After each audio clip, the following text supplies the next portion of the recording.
Hurricane Nate moving faster than expected, leaving at least 13 people dead.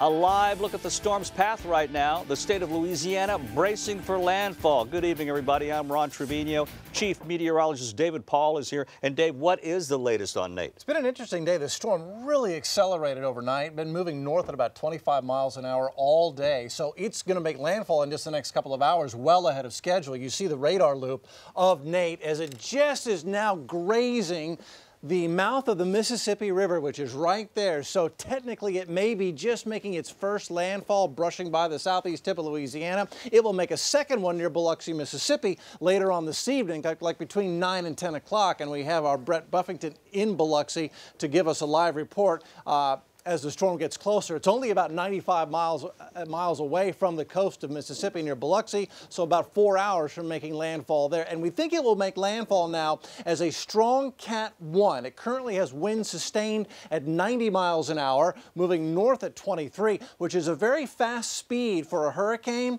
But the early season, like the early season storms in June and the late season storms here in October, quite often move very quickly, especially from south to north as they get caught up in the change of seasons. And so the storm will move inland, and still as it's well inland into Mississippi by tomorrow morning, still having maximum sustained winds near 85 miles an hour. They're expecting a storm surge of 6 to 9 feet. We'll talk more about Nate's progress and what to expect for the rest of your weekend, including the Texans tailgate forecast. Back with that in a few minutes, Ron. All right, thank you so much, Dave. With the storm moving at about 26 miles an hour, people in Louisiana and Mississippi are being asked to stay indoors. Brett Buffington is live in Biloxi, Mississippi right now, where the storm is just making landfall. Brett, how are conditions there right now?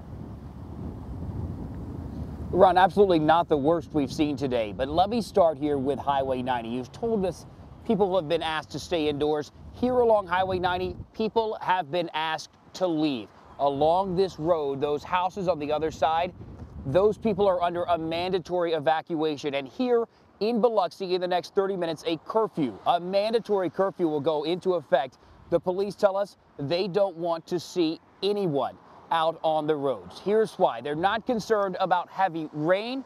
They're concerned about high winds and the storm surge. Come with me this way. This is the beach. That's the Gulf of Mexico. Look how calm it is right now. We've seen this during some of the higher parts of this storm today. So some of those feeder bands as they came around, we've seen it get quite choppy. In fact, the end of that pier, the water has been splashing over that at times tonight, or this afternoon. But tonight, we're expecting to see the water here in the Gulf of Mexico come up and come up fast as this storm approaches Biloxi. The storm surge predictions here between 9 to 11 feet.